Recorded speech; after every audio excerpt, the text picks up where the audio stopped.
एक दफा का जिक्र है, समंदर किनारे गांव में नटालिया नामी एक खूबसूरत लड़की रहती थी। अलबत्ता नटालिया एक सुस्त लड़की थी जो कुछ ना करती, सारा दिन फारिग रहती। नटालिया के वालिदैन मछेरे थे।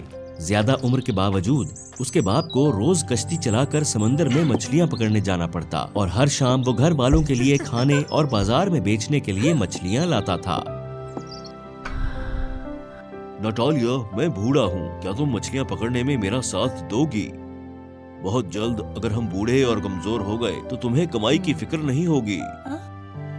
या अगर तुम्हें मछलियाँ पकड़ना मुश्किल लगता है, तुम बाजार में मछलियाँ बेचने में मदद कर सकती हो। क्या कहती हो? हरगिज़ नहीं, मुझ जैसी खूबसूरत लड़की ऐसे छोटे काम नहीं कर सकती। नटालिया के गांव में एक पुरानी ठेले वाली थी। वो एक अजीब बूढ़ी औरत थी जिसके सर पर बेरे टोपी और चेहरे पर मुस्कुराहट होती। उसके ठेले पर दुनिया की हर चीज मिलती, बस खरीदार की जो जरूरत हो तो ठेला दस्तयाब। मिसेस लॉरा, जो कंघी मैंने मंगवाई, क्या वो आ गई आपके पास? और मेरी हेयर पिन भी। फिक्र ना करो, फिक्र ना करो, मैंने कुछ नहीं छोड़ा, सब यहाँ है। ऐसे ही खुश लौरा बहुत चीजें बेचती थी। हर शाम उसका सामान खाली हो जाता और बदले में सिक्कों से भरी थैली ले जाती। गांव के लोग बूढ़ी औरत के बारे में बहुत बात करते। अरे, लगता है इसकी टोपी में कुछ जादू है। मैंने इसमें से बहुत चीजें निकालते देखा उसे। सही कहा, एक आम टोपी में इतनी चीजें नहीं आ सकती। वाकई, काश मेरे पास ऐसी टोपी होती। रही नटालिया तो उसके घर वाले उनका गुजारा सिर्फ उसके बाप की कश्ती पर होता और अब वो उसे मजीद सहारा नहीं दे पा रहे थे। कितनी मुसीबत है। काश मैं उस बूढ़ी औरत की तरह होती, कहीं भी जा सकती, बहुत पैसा होता और सबकी तवज्जो भी।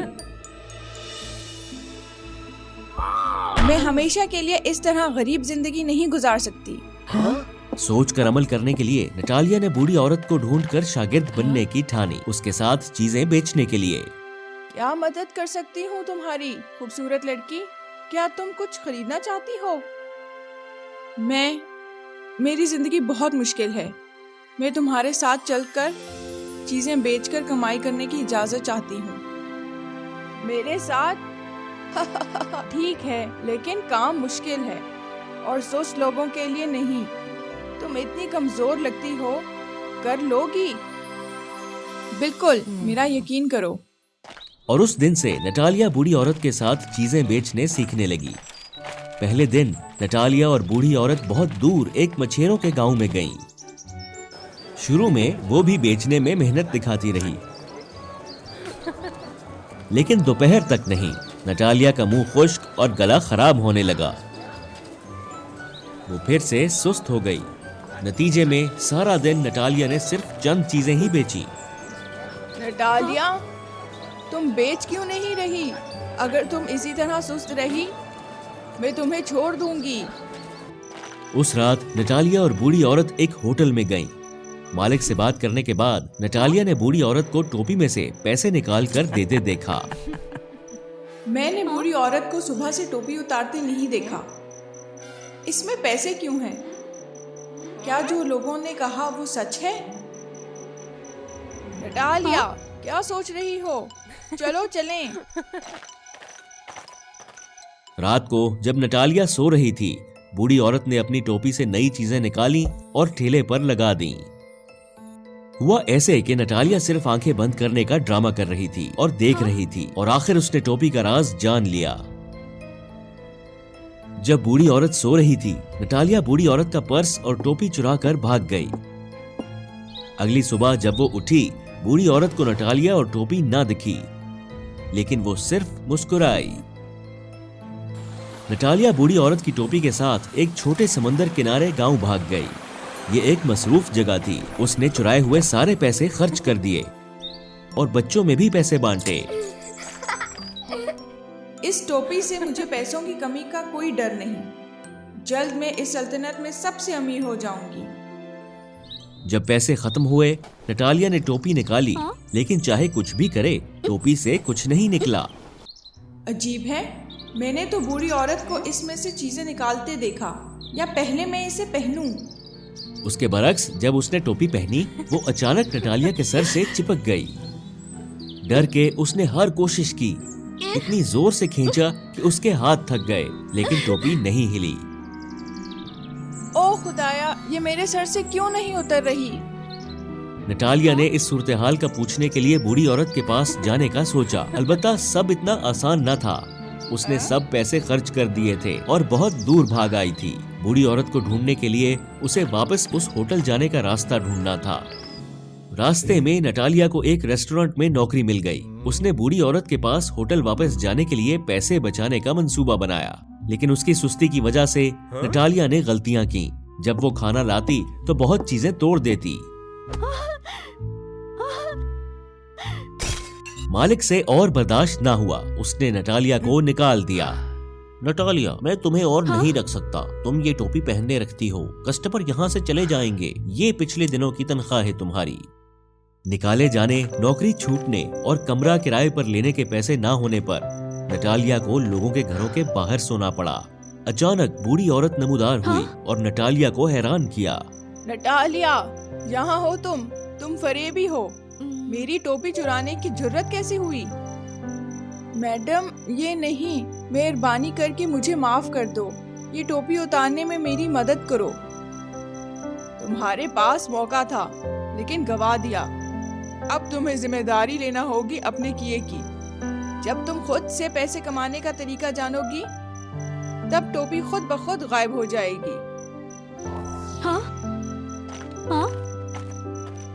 नटालिया बहुत थक चुकी थी। 2 दिन से उसने कुछ नहीं खाया था। मजबूरन उसे करीबी रेस्टोरेंट का बचा हुआ खाना खाना पड़ा, जो मछली बासी हो चुकी थी, लेकिन नटालिया को खानी पड़ी। खाते हुए नटालिया को पुराने दिन याद आए, वो गर्म खाना जो घर वालों के साथ था। ये मेरी गलती है। मैं उन चीजों के लिए लालची हो गई जो मेरी ना थी। मैं इतनी सुस्त थी कि इतने मौके गवा दिए। नटालिया ने घर वापस जाने की ठानी। अलबत्ता वो बहुत दूर चली गई थी। वापस जाने के लिए उसे मुख्तलिफ शहरों से गुजरना पड़ा। एक दिन उसे सड़क के बीच तूफान का सामना करना पड़ा। सख्त भूख और सर्दी से नटालिया थक गई और बर्फीले तूफान के बीच गिर गई। जब वो उठी, नटालिया ने खुद को एक गर्म गार में पाया, एक नौजवान के पास। कौन हो तुम? मैं यहाँ क्यों हूँ? तुम जाग गई। मैं करीबी शहर में एक मजदूर हूँ। क्योंकि मैं कमरे का किराया नहीं दे सकता तो इस गार में रहता हूँ। काम से वापसी पर तुम्हें बेहोश होते देखा तो यहाँ ले आया। वाकई? शुक्रिया। कोई बात नहीं, बस हमें मुश्किलों से निकलने के लिए एक दूसरे की मदद करना होगी। तुम वहाँ बर्फीले तूफान के बीच क्यों थी? नटालिया ने नौजवान को अपनी कहानी सच सच बता दी। सच्ची बात यह है, तुमने हद पार की है, लेकिन कुछ भी हो, हमारे पास अभी भी गलतियाँ सुधारने का मौका है। मेरी साथी बनोगी? अगरचे मुश्किल है, लेकिन दिन गुजारने के लिए बहुत है। नटालिया ने पुराने दिन याद किए जब उसके वालिदैन उसका ख्याल रखते और घर में वो शहजादी थी। अब उसे मजदूरी करना पड़ी। मेरे पास और कोई तरीका नहीं, वापसी का कोई रास्ता नहीं। ये तो सही है, थोड़ा ज्यादा मेहनत करना अच्छा होता है। बस पैसे कमाने हैं। उस दिन से नटालिया उस लड़के के साथ काम करने बाहर गई। कभी बर्तन धोने, कभी कूड़ा निकालने। एक दिन की दिहाड़ी आमतौर पर नटालिया और उस लड़के के लिए काफी होती थी, उस दिन भूख से बचने के लिए। घंटों सख्त मेहनत के बाद दोनों साथ बैठे और कमाए हुए पैसे बांटे। ये तुम्हारी आज की कमाई है, ले लो। नटालिया, नटालिया, क्या हुआ तुम्हें? कुछ नहीं, बस ये वो पहले पैसे हैं जो मैंने अपनी मेहनत से कमाए हैं। मुझे समझ आया कि मेरे वालिदैन के लिए कितना मुश्किल था। उनकी कमी और ज्यादा महसूस कर रही हूँ। उदास मत हो नटालिया, जितनी हम मेहनत करेंगे उतनी जल्दी तुम घर पहुँच जाओगी। शुक्रिया। और ऐसे ही 1 महीने बाद नटालिया आखिर अपने घर लौट सकी।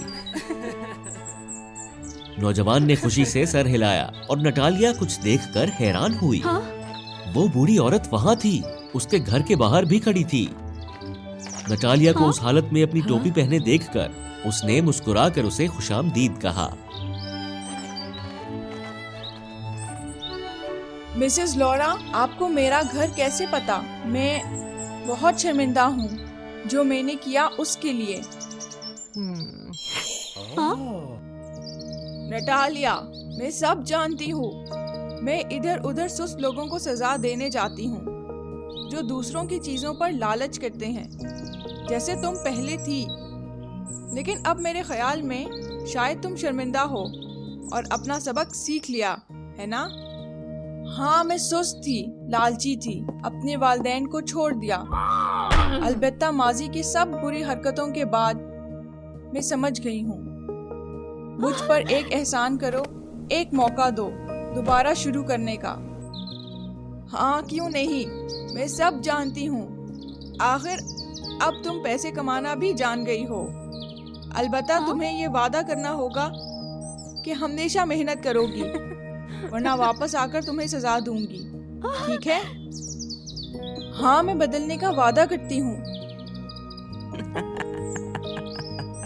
हाँ? हाँ?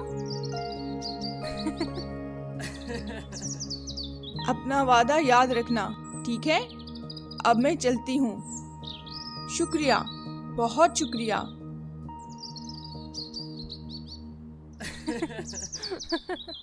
तब से घर लौटने के बाद नटालिया कभी बेकार नहीं फिरी। वो वालिदैन की फरमाबरदार बनी, माँ की मदद में मेहनत की और एक मशहूर मछली फरोश बन गई। रहा रिबीका, वो नटालिया के घर रहा उसके वालिद को मछलियां पकड़ने में मदद के लिए। उसके बाद दोनों को प्यार हो गया और उन्होंने कुछ खूबसूरत बच्चों को जन्म दिया।